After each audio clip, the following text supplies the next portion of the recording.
Hello, everybody, and welcome to this edition of the Irreverent Therapists. And today's call is about generosity of spirit. Would you describe yourself as a generous person? This is not about giving money or even your time. That can have so many different motivations. This is about being generous with your very being. Are you happy when good things happen for you to happen for other people? Do you separate and judge others, or are you an allowance of their choices and their way of being in the world? If you choose to be more of the energy of generosity of spirit, how would it change your world? Join the Irreverent Therapist for some tips to create more generosity of spirit for yourself and others. I love this topic. Me too. I was just going to say that. I love this topic. So tell me, what do you love about it? Like, why is this a topic you're interested in? Well, it has an energy to it. Now, both Pam and I work a lot with energy. Is it light? Is it heavy? Is it expansive? Is it contractive? Generosity of spirit is about getting out of the kingdom of me. I'm going to choose for me. I'm going to do this, and nobody else counts. But I want to say something right here, because this is something I would not have known before doing Access Consciousness. Mm-hmm. That doesn't mean you go to the other side and you only do for others while excluding yourself. Correct. You need to include you. Yeah, the fifth element. Generosity of spirit is an expansion of awareness where you're included and everyone is included. And you can ask, what's going to create greater here for all of us? Yeah. And anyway, that's what I love about it. Yeah. Yeah. To me, generosity of spirit is where I'm willing to have everything in my awareness and everyone, and choose what creates greater. And that includes me, because so often we go into, I'm going to be self-sacrificing and I'm going to do everything for everybody else. And, that, I even said the word, that's a doing. Yes. What we're talking about is a space of being. Yeah. And where you're being the generosity of spirit. And it may invite you to choose something different. One of the things about generosity of spirit is it's not fixed. It invites you to look at other possibilities. I was trying to think of some examples, and this is, a kind of an obvious off the wall one. But, if you want to play music loudly at 3:00 in the morning, and there are other people on the other side of your apartment or whatever, hey, I'm choose me, man. We're playing. Well, what if you ask, okay, what would it take to be able to play music and consider other people? Oh, I could use my earbuds, but it's just a different way of being in the world that doesn't discount you or anybody else. Yeah.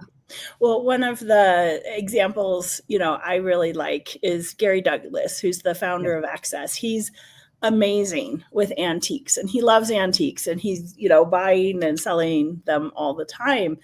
And, what he'll do is he'll buy something that he knows he can make a profit on, but he'll sell it to the next antique dealer in a way that Gary's making a profit, but the other antique dealer can also still make a profit. Like, it's instead, so much of the time in business, people are looking at, well, how can I get the most out of this for me and my company? Right. Rather than looking at, well, what's going to allow all of us to create more and more and expand and get greater.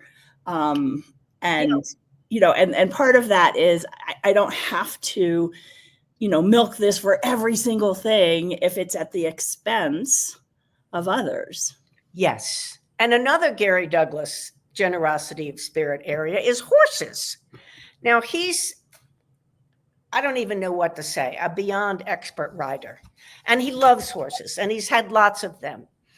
And I remember he was talking about one horse in particular, Playboy, and he loved this horse, amazing, but the horse would act up a little bit with him.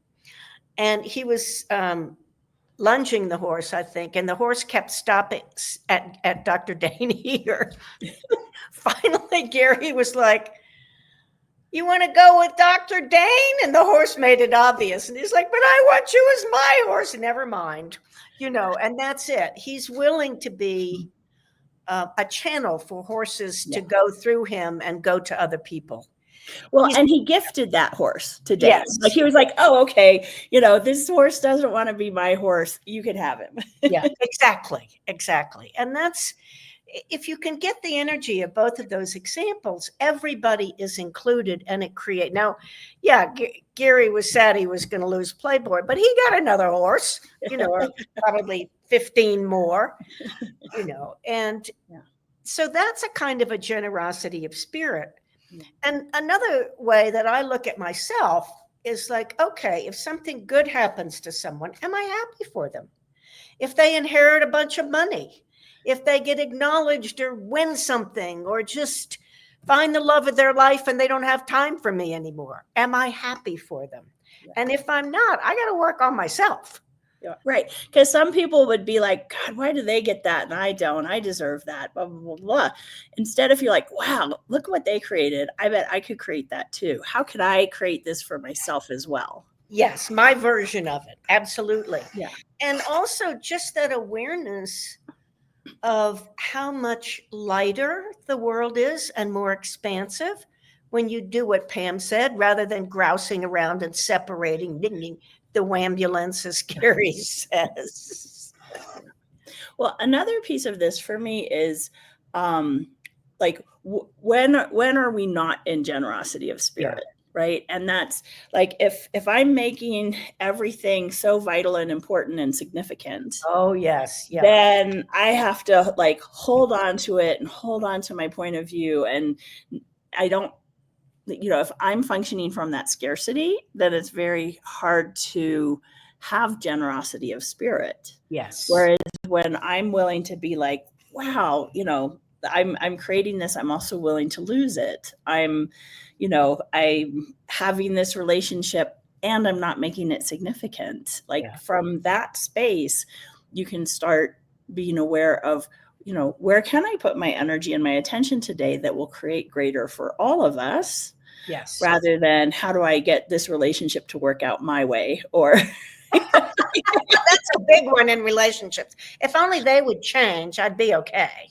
Right. Which is not generosity of spirit. Not generosity of spirit. Whereas if you're being generosity of spirit in a relationship, like you're aware of them and where they're functioning from and what they require and where you are and what you require. And you can start asking questions with them about the whole relationship, to yourself, and you start to perceive what's possible. What could you choose that would create greater? Yes. Well, and I had a discussion with Pam a couple of days ago.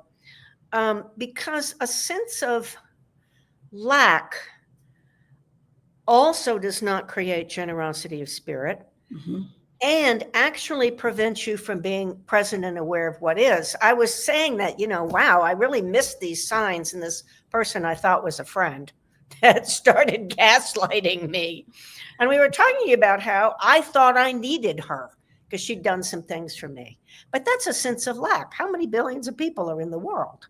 Yeah. Oh, if I don't cut off my awareness, then I have real choice. If I'm operating out of any kind of lack, I don't actually have choice, and I cut off my awareness.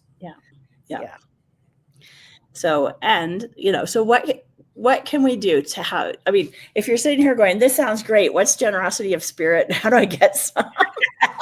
Well, one other thing that I want to mention is it doesn't mean that you don't take care of yourself. There was, I had two cats. One of them had to be put down. But in the beginning, one of them was driving me bonkers. Now, the cats had their own room.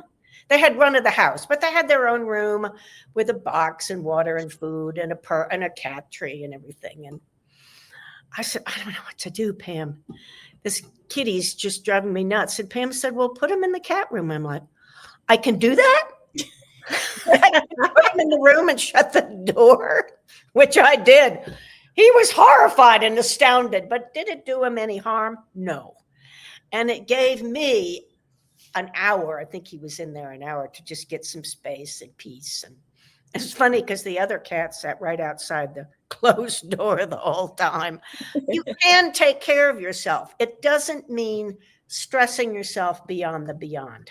You know, if I'd locked him in a closet, that's very different than putting him in the cat room where he has everything he actually needs, except the run of the entire house. Well, except you, which is what he wanted at that moment. More attention than he'd already had. Well, and for me, there's a book called The Gift of Allowance by Gary Douglas, which amazing book. To me, it's like a handbook for generosity of spirit, for interesting point of view, for allowance. And, you know, again, all of this generosity of spirit doesn't make you a doormat. Marilyn talked about that beginning. It's not about taking care of everybody else and not you. It's not even taking care of, it's having you and everyone in your awareness and asking the questions of what will this create? And will this create a greater possibility for me and for everyone? Yeah. And it's not taking things personally. Yeah. That's a huge thing for not having generosity of spirit. It's allowance with what other people choose. And you still have the chance to say, well, that doesn't actually work for me. And that's okay too. Yeah. Well, and what goes along with that also is generosity of spirit isn't holding yourself back for everybody else. Good point. Because that's another thing we tend to do is like, well, you know, I'm going to bring everybody with me on my journey of self-discovery and possibility. And if my family member or my significant other or whoever won't come, then I'm not going to go. I'm not going to be greater. You know, generosity of spirit is I'm going to choose to be, you know, everything I can be. I'm going to be aware of everyone and what my choices are creating, and I'm not going to stop. Right. It's all about trusting yourself. Now where I'm being the leader of your life. Now where am I going? Okay. And as Pam said, well, that person can't go with me. That's okay. Yep. Yeah. Yep. So anything else? Any final words? Trust yourself. Trust what you know to be true for you. Yes. Yeah, absolutely.